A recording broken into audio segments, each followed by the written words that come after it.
না?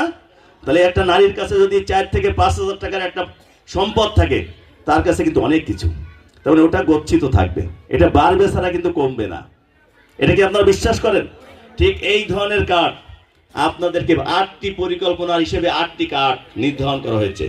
তাহলে এই পরিকল্পনা মাফিক যদি আমাদের তারেক রহমান যদি দেশ পরিচালনা করতে চায়, তাহলে আপনারা কি তারেক রহমানের সাথে থাকবেন না? আপনারা কি আজিজুল বাড়ি হিলালের সাথে থাকবেন না?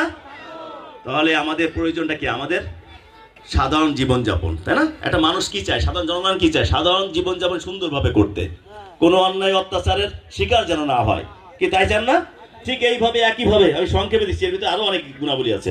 এই কার্ডটি যদি থাকে, সে অনেকে ফ্রি চিকিৎসা করতে পারবে, যে যত বড় রোগ হোক। এই কার্ডের মালিক যিনি, তিনি বিনা টাকায় বড় সর্বোচ্চ স্তরের চিকিৎসা নিতে পারবেন। আর কিছু বললাম না, আরো অনেক গুণাবলী আছে, সময় অনেক কম, পরে আবার একদিন দিব। এবারে